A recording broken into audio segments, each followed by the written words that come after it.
High friends, Manjushree home cook and blogs থেকে আমি মঞ্জুশ্রী আবারও আপনাদের সামনে একটা নিত্য নতুন রেসিপি নিয়ে চলে এলাম, যা হলো মুখরোচক, টেস্টফুল এবং স্বাস্থ্যকর একটা রেসিপি। এই রেসিপিটা আমি পাউরুটি দিয়ে তৈরি করেছি।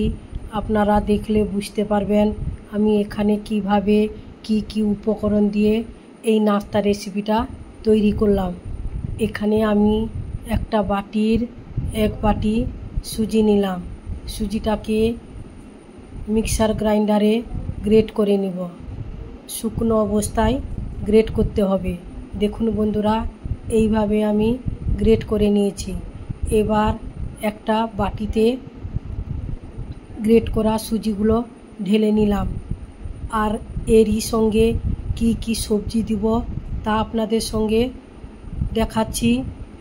নিয়ে চলে এলাম এখানে গাজর, ক্যাপসিকাম, পেঁয়াজ, ধনেপাতা, টমেটো, কাঁচা লঙ্কা। এইগুলো সব ছোট ছোট করে আমি কেটে নিয়েছি। এবার ওই গ্রেট করা সুজির মধ্যে আমি জল দিলাম। জলটা দিয়ে কিছুক্ষণের জন্য চামচ দিয়ে আমি ভালো করে গ্রেট করে নিব। ভালো করে সুজিটাকে ফেটাতে হবে। এখানে সুজি তো প্রচুর জল টেনে নেয়। বন্ধুরা, এখানে স্কিপ করে গেছি, আমি হাফ চামচ লবণ দিয়েছি। লবণ দিয়ে ভালো করে মিশিয়ে নেওয়ার পর জল দিয়েছি। তারপর এখানে অল্প একটু হলুদের গুঁড়ো দিলাম। তারই সঙ্গে দিলাম হাফ চামচ লঙ্কার গুঁড়ো, হাফ চামচ জিরের গুঁড়ো, আর হাফ চামচ দিলাম গরম মশলার গুঁড়ো, আর সঙ্গে 1 চামচের মতো সাদা জিরে। এবার সমস্ত মশলাকে সুজির সঙ্গে ভালো করে মিক্সড করে নিব। এই মিক্সড করাটা হচ্ছে আসল। ভালো করে চামচ দিয়ে 10 থেকে 15 মিনিট ভালো করে ফেটিয়ে নিতে হবে। আর এখানে আমি অল্প একটু পাতিলেবু দিয়েছি। আপনারা চাইলে এখানে টক দই দিতে পারেন। তবে আমি লেবুটাকে দিয়ে আবারও মিক্সড করে অল্প অল্প করে, যদি জলের প্রয়োজন হয় তাই অল্প অল্প জল দিয়ে আমি গ্রেট করে নিব। গ্রেট করা হয়ে গেছে। এবার এর মধ্যে আমি কি সবজি দিলাম: গাজর কুচি, টমেটো, ধনেপাতা, কাঁচা লঙ্কা, পেঁয়াজ কুচি, আর ছোট ছোট করে কেটে নিয়েছি ক্যাপসিকাম। এবার এই সবজিগুলো সুজির মধ্যে ভালো করে আমি মিশিয়ে নিব। দেখুন বন্ধুরা, আমি কিভাবে মেশাচ্ছি। সুজি জল টেনে নিয়েছিল, তাই আবারও একটু অল্প জল দিয়ে ভালো করে মিশিয়ে নিব। একেবারে শক্ত হলে এই রেসিপিটা হবে না। মোটামুটি থকথকে একটা পাতলা ব্যাটার এখানে তৈরি করতে হবে। খুব স্বাস্থ্যকর এবং চটজলদি একটা মুখরোচক নাস্তা রেসিপি। এই রেসিপি সবথেকে বেশি পছন্দ করবে বাচ্চারা। যেসব বাচ্চারা সবজি খেতে চায় না, আপনারা এইভাবে তৈরি করে দিতে পারেন, তাহলে অনায়াসে বাচ্চা খেয়ে নিতে পারবে। বা বাচ্চা স্কুল যাওয়ার সময় টিফিন রেসিপি হিসেবে আপনারা তৈরি করে টিফিনে দিতে পারেন। বা লাঞ্চে যারা অফিস যান, কাজে কর্মে যান, তাহলে এইভাবে টিফিন রেসিপি তৈরি করে আপনারা দিতে পারেন। দুপুরে লাঞ্চের জন্য অনেকে খেতে পারেন। যেহেতু সকালে ভাত খেয়ে যাচ্ছেন, দুপুরে এই ধরনের লাঞ্চ খেলে অনেকক্ষণ পেটও ভর্তি থাকবে, মনও শান্তি হবে। তাহলে এখানে আমি স্লাইস পাউরুটি নিয়ে নিয়েছি। নিয়ে কেটে আপনাদের সামনে দেখালাম। এবার এইগুলোকে আস্তে আস্তে করে একটু সেঁকে নিব। আমি একটা তাওয়া বসিয়ে দিয়েছি। এই তাওয়াতে আমি সেঁকে নিব। দেখুন বন্ধুরা, একটা সাইড হয়ে গেলে অপর সাইডে উল্টিয়ে দিলাম। এইভাবে আমি যে কটি করব সেই কয়েকটি আমি সেঁকে নিব। তাহলে বন্ধুরা, আপনারা এই রেসিপিটা দেখে অবশ্যই বাড়িতে একবার হলেও ট্রাই করবেন। তাহলে চলুন বন্ধুরা, এবার আমি কি দিয়ে কি উপকরণ দিয়ে কিভাবে তৈরি করছি দেখতে থাকুন।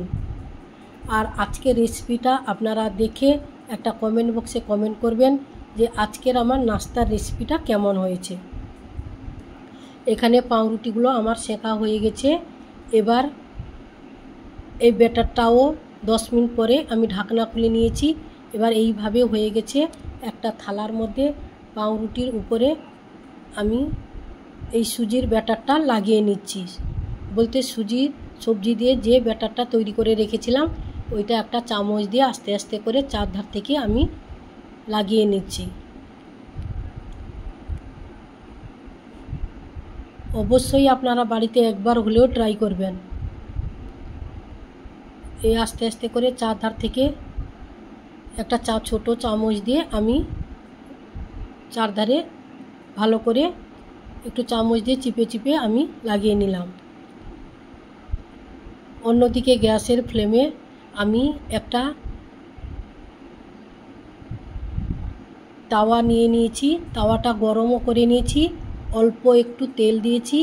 তেল দিয়ে এবার আমি যে ব্যাটারটা লাগিয়ে রেখেছিলাম পাউরুটিতে ওই ব্যাটারটা আগে নিচটা দিয়ে দিলাম। এবার আস্তে আস্তে নিচটা হয়ে এলে যেহেতু সুজি আছে তাড়াতাড়ি বাইন্ডিং হয়ে যাবে।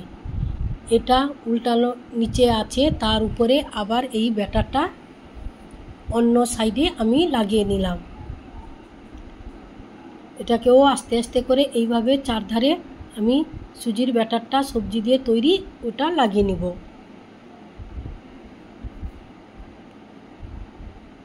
আস্তে আস্তে ধীরে ধীরে করতে হবে, তাড়াহুড়া করলে হবে না, তাহলে ওই ব্যাটারটা চারধারে ছড়িয়ে যাবে। এবার আমার পুরোটা লাগিয়ে নিচ্ছি। এবার দেখুন বন্ধুরা, এবার আমি একটা খুন্তি দিয়ে সাহায্যে উল্টিয়ে দিলাম, তাহলে নিচেরটা একেবারে পারফেক্টভাবে ব্যাটারটা আমার হয়ে গেছে। নিচেরটা বেশ মুচমুচে, সবজিগুলোও ভাজা ভাজা হয়ে এসছে। এবার একটা স্প্যাচুলার দিয়ে আমি আস্তে আস্তে চিপে চিপে নিচটাও এইভাবে ভেজে নিব। যে সকল বন্ধুরা এখনও চ্যানেলটিকে সাবস্ক্রাইব করনি অবশ্যই আপনারা চ্যানেলটিকে সাবস্ক্রাইব করে পাশে থাকা বেল বাটনটি প্রেস করে দিবেন। তাহলে বন্ধুরা আপনাদের কাছে আগে নোটিফিকেশান পৌঁছে যাবে। তাহলে আমার রেসিপি দেওয়ার সঙ্গে সঙ্গে আপনারা দেখতে পারবেন। আর আমার পুরনো বন্ধুদের অনেক অনেক ধন্যবাদ পাশে থাকার জন্য। তাহলে দেখুন বন্ধুরা, একটা সাইডে উল্টিয়ে দিয়ে অন্য সাইডটাও চিপে চিপে এইভাবে উল্টিয়ে দিয়েছি। একেবারে পারফেক্টভাবে একটা পাউরুটির নাস্তা রেসিপি তৈরি হয়ে গেছে। ওই সেম প্রসেসে আবারও একটা পাউরুটিতে একইভাবে সুজির ব্যাটার লাগিয়ে আবারও আমি তাওয়াতে দিয়ে অন্য সাইডে আবারও সুজির ব্যাটারটা লাগিয়ে দিলাম। এইভাবে আমি এখানে দুটো তৈরি করেছি, আপনাদের সামনে নিয়ে চলে এলাম। তাহলে আপনারা দেখে বুঝতে পারলেন কত তাড়াতাড়ি এবং জলদি একটা নাস্তার রেসিপি। তাহলে বন্ধুরা আজ আসছি, নমস্কার। আপনাদের সঙ্গে আবারও অন্য কোনো রেসিপিতে দেখা হচ্ছে। আর আমার রেসিপিটা যদি ভালো লাগে তাহলে বন্ধুরা আপনারা বেশি বেশি করে শেয়ার করে দিবেন, পাশে থাকবেন, লাইক কমেন্ট করবেন। তাহলে আজকের মতো বিদায় নিচ্ছি। Tata, bye bye.